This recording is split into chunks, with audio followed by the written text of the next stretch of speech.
Vídeo nós vamos falar sobre estabilidade. Primeiro vamos comentar sobre a estabilidade interna.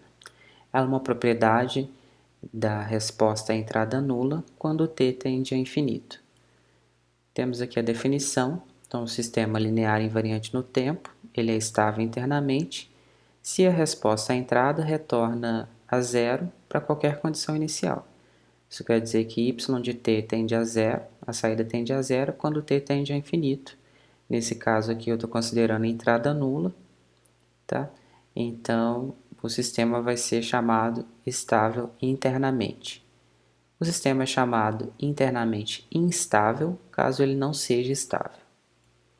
A resposta à entrada nula é dada por y de t, é o somatório de igual a 1 até n, de ci exponencial de lambda de t, em que cada lambda i é um polo do sistema. Nós já tratamos desse assunto aqui em outro vídeo.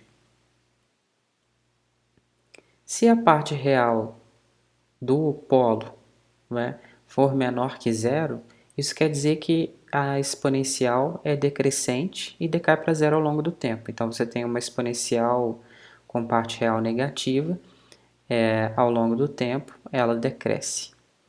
Se você tem um polo com parte real positiva, isso quer dizer que a exponencial cresce de forma ilimitada ao longo do tempo, então isso vai fazer com que o seu sistema fique instável.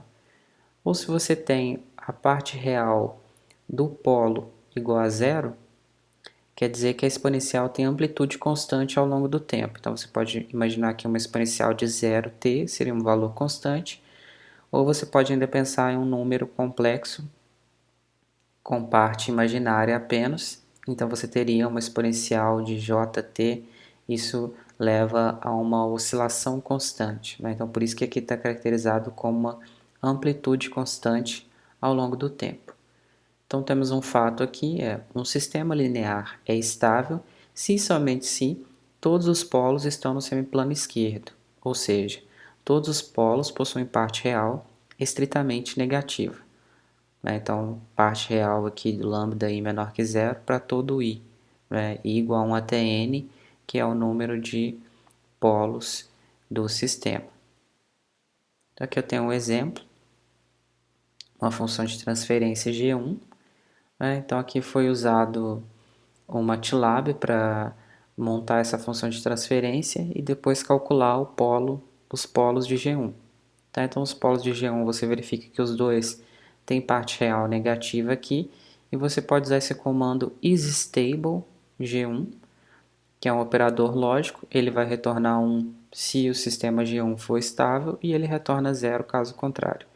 Então eu pergunto isStable G1, ele responde aqui com esse operador lógico 1, quer dizer que G1 é estável, ou seja, parte real aqui negativa, que está associada a um sistema estável internamente. Tem uma função G2, o mesmo procedimento vai ser utilizado, então eu verifico quem são os polos dessa função G2, e aqui eu tenho um polo em 2 e um par complexo conjugado aqui menos 1 mais ou menos i. E se você fizer isStable G2, ele vai retornar 0, quer dizer, não é estável. Por quê? Aqui eu tenho uma parte real maior que 0 no polo, isso caracteriza então um sistema instável. Por último, tem essa função de transferência G3, o mesmo procedimento vai ser seguido aqui.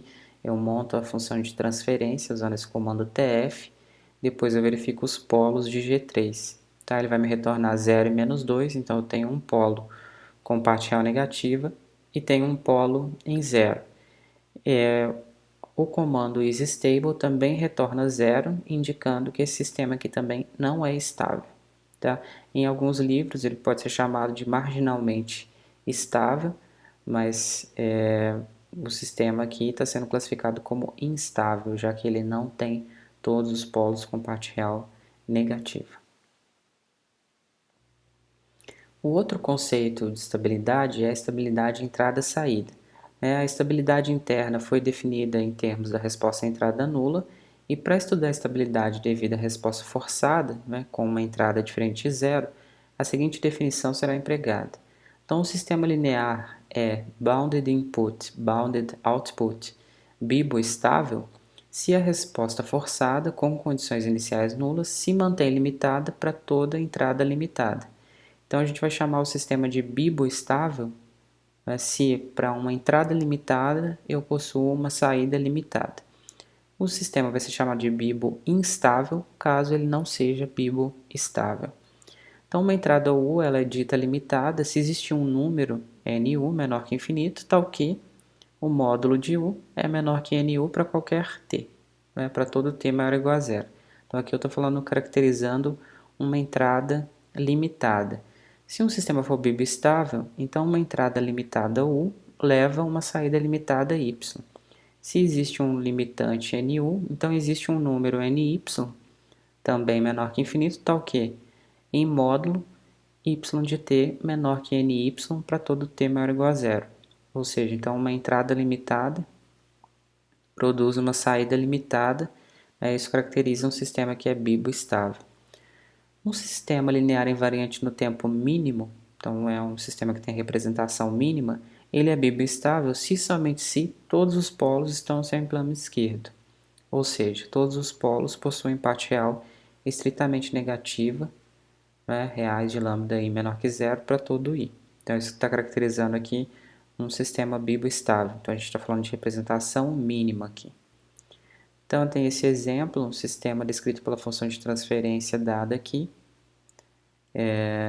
Para avaliar se o sistema é biboestável, a representação mínima deve ser obtida. Então esse sistema aqui é um sistema que não está na sua representação mínima, mas ele pode ser reescrito como S-2 sobre S-2 que multiplica S mais 1, né? Então ele tem aqui dois polos, né? E a princípio tem um polo e um zero na mesma localização. Então eu consigo simplificar essa função de transferência para obter a representação mínima, que é 1 sobre S mais 1.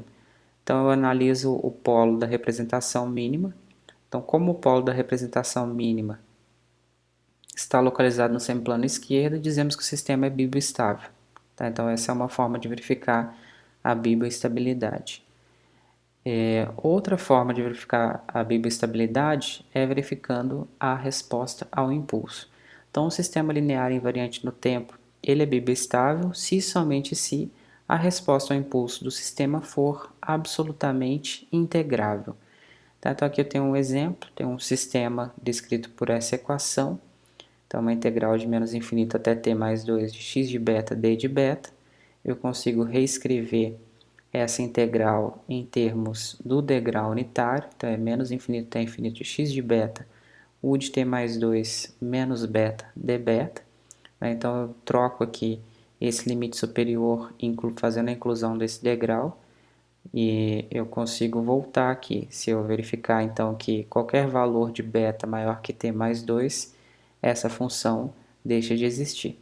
Tá? Então, são formas equivalentes de escrever y de t. Então, eu calculo a resposta ao impulso. A resposta ao impulso, então, eu troco a entrada x pelo delta de t, que é a função impulso, né? O delta de beta, que no caso, ele acontece para beta igual a zero. Então, eu vou ter simplesmente h de t igual a u de t mais 2. Lembrando que a resposta ao impulso a gente está chamando de h de t. Então, h de t igual a u de t mais 2.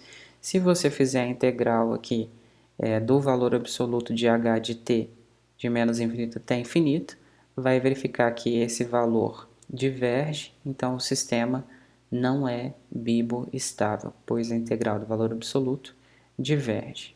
Tá? Essa é uma forma alternativa, então, de verificar se o sistema é biboestável, olhando para a sua resposta ao impulso e verificando se a integral do valor absoluto de h de t é limitada.